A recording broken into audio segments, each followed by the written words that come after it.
ချုပ်ချာနဲ့မိကာဝယ်ကြတာပေါ့နော်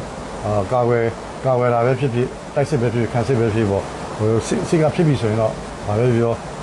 အနိုင်တိုက်ဖို့ရည်ကြီးတာမနိုင်တော့ဖြစ်ဘူးလေမနိုင်ဘူးဆိုရင်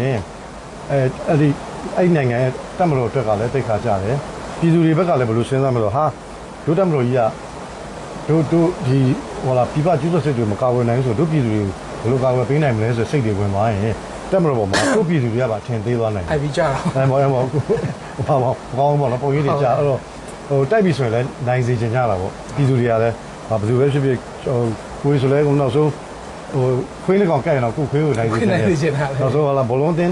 ကန်ကြပြီဆိုလဲကိုအသင်းကတော်ဒီဖြစ်စင်မတော်ဒီကိုအသင်းပဲနိုင်စေချင်တယ်ဒါကတော့လူ့ဘဝပါဆိုတော့သက်ဆိုင်ရာပြည်သူတွေကလည်းသူတို့ရဲ့တက်မလို့တွေတော့နိုင်စေချင်မှာပဲဒါပေမဲ့အဲ့ဒီမှာအဆုံးဖြတ်ကဘာသွားဖြစ်လဲတက်မလို့တိုင်းကတော့လေ့ကျင့်ထားတာပဲတိုက်ခိုက်ပြေဝအောင်လေ့ကျင့်ထားတာပဲတော့တိုင်းပြည်ကိုချစ်စိတ်ရှိတဲ့ဟိုတက်မလို့သားတွေရဲ့ဟိုဟာလည်းမျိုးချစ်စိတ်တိုင်းချစ်ပြည်ချစ်စိတ်ကလည်းတန်တရားရှိစရာမရှိဘူးချစ်ကြမှာပဲကိုတိုင်းပြည်အဲ့အတွက်ကာဝယ်ရတယ်အသက်တွေခံပြီးတော့တိုက်ကြနှစ်ဖက်လုံးသိကြတယ်ဟိုဘက်ကခမာဘက်ကဆိုရင်ဟာလာဘူဂျုတ်ကြီးလာပါလာဘူဂျုတ်တွေရှိတာဆုံးသွားတာတွေကြားတယ်ဆိုတော့သိကြတယ်အသေးတောက်ကတော့ရှိတာပေါ့ဒါပေမဲ့ဘာသွားတွေ့တော့ရေးကြီးတဲ့ချက်ကတိုင်းပြည်ကာဝယ်တဲ့နေရာမှာလူချင်းစိတ်တစ်ခုတည်းလည်းဖြစ်ပြန်တယ်ရေးတော့ကြီးတယ်တိုင်းပြည်ချစ်စိတ်ကတော့ရေးကြီးတယ်ဒါပေမဲ့တက်မတော်သားတိုင်းပြည်ချစ်လို့အသက်ပေးပြီးကာဝယ်နေကြတာလေဒါကတော့တိတ်ထွေထူးပြောစရာမရှိဘူးအဲဒီမှာဘာရေးကြီးသွားလဲဆိုတော့အဲ့ဒီစစ်ပွဲမှာမြင်လိုက်ရတာလူချင်းစိတ်တိုင်းချစ်ပြည်စိတ်တွေချက်ဟောမယ်ကြီးတဲ့တိုက်ရိုက်ခိုက်ရည်တွေချက်တခြားပတ်မှုမှုတွေပေါ့ဥမာလေချောင်းဆိုးမှုဒါဆိုရင်အီရန်နဲ့အစ္စရေးစစ်ပွဲမှာနောက်ဆုံးစစ်ပွဲမှာဆိုသိတာပါလေလေချောင်းဆိုးမှုမှာအစ္စရေးကတာစည်းယူထားနိုင်တယ်ခုနလိုပေါ့အီရန်ဘက်ကဒရုန်းနဲ့သုံးတာတကန်တာပေါ့ထားလိုက်ပါဒါပေမဲ့ပြောချင်တာတော့နှစ်ဖက်လုံးတိုက်ပွဲတွေမှာတစ်ကမ္ဘာလုံးမှာခုယူကရိန်းနဲ့ရုရှားလည်းခင်မီနီပညာတွေပဲသုံးလာတယ်စစ်သားတွေတေပြောက်ခံပြီးတော့တိုက်တာကြီးတက်တွေတိုက်တာတဲ့ဒရုန်းတွေဗာလဲကာမီကာဇီဒရုန်းတွေ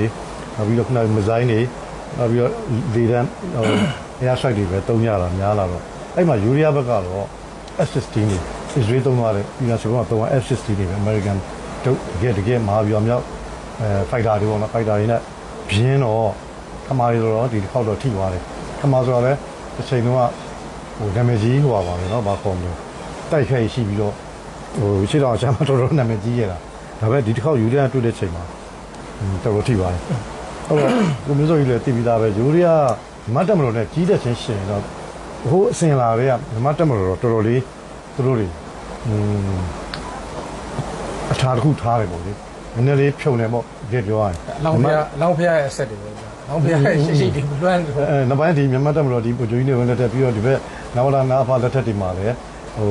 ရင်ဆိုင်ခဲ့တဲ့ဟာတွေရှိတယ်အဲ့မှာလည်းမြန်မာတက်မလို့ကခက်ချမ်းတွ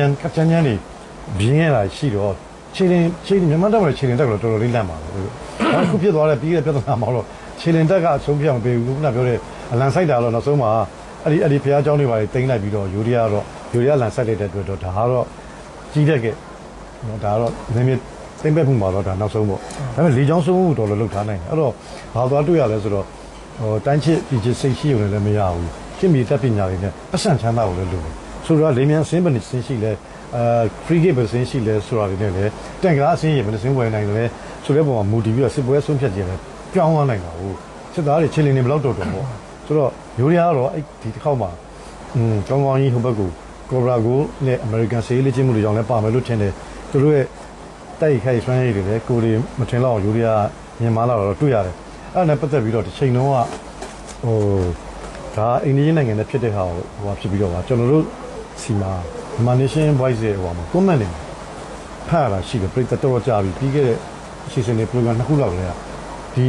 O7 တောင်ကုန်းရဲ့တိုက်ပွဲလေးအကြောင်းကိုလည်းတင်ပြပေးပါဦးအခုဒီပြည်ကြီးကိုကိုဝင်းမော်လို့ဆိုပြီးတော့ request ဆိုတာတွေတွေ့ရတယ်အဲ့တော့ O7 ကလည်းဟိုလေးလာကြည့်လိုက်တော့ဒီထိုင်းမြန်မာတင်းမာမှုကိုဒီ desert O7 ဆိုတောင်ကုန်းပေါ့နော်အဲ့လေတင်းမာမှုမှာဖြည့်ရှင်းကြတော့အဲ့တစ်ချိန်တော့ကတော့ဟိုရင်းဒီဘက်ကခေါင်းဆောင်တွေကဘာလို့လဲဗာညာနဲ့အဲ့ဒီခေါင်းဆောင်တွေရဲ့ရှေ့ရင်းမြော်မြင်ရှိမှုဟိုမျိုးနော်ဟိုစစ်တဲ့ဆိုစိတ်သက်စစ်စင်လည်းပါရတာဟိုနော်ဒီတနက်ကြည်စံကြီးပဲဟိုသူတို့တွေပဲနှိမ့်ရတာမဟုတ်ဘူးပေါ့စိတ်သက်စစ်စင်တွေပါမယ်မြန်မာတချင်တက်မလို့ခေါင်းဆောင်တွေရဲ့အင်မတန်တော်တဲ့စိတ်သက်စစ်စင်တွေကြောင်းကိုကဲမှုတွေကြောင်းအဲ့လေးလည်းပေါ်နေအောင် O7 ကြောင်းကျွန်တော်သိချင်တယ်ပြည်သက်ကြီးတောင်းဆိုမှုအတွက်ကိုစီပြည်ကြီးက O7 ကြောင်းဒီတစ်ခေါက်တော့ပြောပေးဗျာ O7 အကြောင်းကတော့တော်တော်လေးကိုကြိုးစားပန်းစားလေ့လာလဲရပါတယ်တောင်းဆိုနေကြတယ်တောင်းစားနေကြပါတယ်တောင်းဆိုနေကြတာပေါ့နော် O7 အကြောင်းမပြောရခုနကအကိုပြောတယ်လေဒီဟိုကမ္ဘောဒီးယားနဲ့လက်ရှိထိုင်းနဲ့ဖြစ်တဲ့ပြဿနာမှာဒီထိုင်းမှာသုံးပြလက် F16 တွေ F16 fighter တွေပေါ့နော်ဘက်စုံသုံးတိုက်လေရင်အဲ့လေရင်တွေရဲ့ဆွမ်းမကားနဲ့ကမ္ဘောဒီးယားကိုအသာစီးရောက်သွားတာပေါ့အဲ့တော့ဒီ F16 လေရင်ကတော့ဟုတ်တယ်လေထဲတက်သွားလို့ရှင်တော့ဒါသူ့မရှင်နိုင်ဘူးဘာလို့ဆိုတော့အခုဒီ Israel နဲ့ Iran နဲ့စပယ်မှာလည်းဒီ F16 တွေအများကြီးသုံးသွားတာရှိတယ်ဒါပေမဲ့ကျွန်တော်တို့မြန်မာနဲ့ဖြစ်တဲ့ဟိုမှာ F16 ကိုလေထဲမတက်အောင်လုပ်ထားတဲ့ O7 ကိုဟာပဲအဲ့ဒါဟိုလေထဲမတက်အောင်လုပ်ထားတာလေထဲမတက်နိုင်အောင်လုပ်မတက်နိုင်အောင်လုပ်ထားတာဒါဆိုပွဲသိမ်းဘယ်လိုလဲဆိုပြမယ်ဘယ်လိုလဲဆိုပြောမယ်ဒါလေးတွေဒီဘက်ကလူငယ်တွေပြည်သက်တွေသိကျင်တဲ့ပြည်သက်တွေတွေ့ဒါမိုက်တာပေါ့အဲ့တော့ဒီ O7 က2000ခုနှစ်မှာဖြစ်တာကွာတထိုင်းမှာအဲ့ချိန်နဲ့ F16 တွေရှိနေပြီအဲ့ချိန်နဲ့ F16 တွေရှိတယ် F16 ကအခုမှသုံးတာမဟုတ်ဘူးအဲ့ဒီ F16 ရှိနေပြီ F16 ရှိနေပြီအဲ့တော့ဟိုကသုံးဖို့လည်းတို့ကြိုးစားသေးတယ်သုံးဖို့ကြိုးစားသေးတယ်ဟုတ်လားပြီးပြောပြမယ်မသုံးပြလိုက်ဘူးမသုံးရဲလောက်အောင်ထုတ်တာပေါ့နော်အဲ့တော့ကဲဒီနေ့တော့ကျွန်တော်အခုပြောဆိုပါမယ်O7 အကြောင်းလေးကျွန်တော်ပြောပြပါမယ်O7 အကြောင်းမပြောခင်မှာကျွန်တော်ဒီဟာနဲ့ပတ်သက်လို့ဟောနော်ထောက်ထားစာရဲစာနေပါလေကျွန်တော်ရှားတဲ့ခါမှာပထမဆုံးကျေးဇူးတင်ရပါတော့ကျွန်တော်တို့ဆရာခွန်သက်တင်ဆန်းဘုံကြီးအောင်ကျော်ဦးဘုံကြီးအောင်ကျော်ကတော့ကျွန်တော်တို့အများနဲ့အကူအညီပေးပါတယ်ဒါလိုအပ်တဲ့ဒီတိုက်ပွဲနဲ့ပတ်သက်တဲ့စာရဲစာနေလိုပြီးသွားတဲ့ကျွန်တော်ဟိုအများကြီးအကူအညီပေးတယ်အပါလုတ်ပါအောင်ပါညာဆိုသူစာအုပ်တွေအများကြီးဟိုကရှာပေးဒီကရှာပြီးတော့နော်ဟိုစာလေးဆောင်လို့ဘာလဲဟိုဝါလွတ်လေးဘာလို့လဲသူရှာပေးတဲ့စာအုပ်တွေဟုတ်တယ်သူအဲ့လိုသူရှာပေးသူရှာပြီးတော့သူရှာပေးတဲ့ထောက်ထားတွေပေါ့နော်အဲ့တော့အခုလဲဒီ O7 ကြောင့်ကျွန်တော်ပြောမယ်ဆိုတော့ကျွန်တော်အဘဒါလေးပြောချင်တယ်လို့လုပ်ပါဆိုအခု तू ကကျွန်တော်ဟောစောက်နှုတ်ပါနှုတ်ဆိုတာဒါကတော့ဆရာကျော်ထုတ်ခေါ်မှာဒါလည်းတက်မတော်အရာရှိတယောက်ပါပဲဟိုဟာဝီရန်နိုင်ဦးနဲ့တူသူကတော့သူရေးတဲ့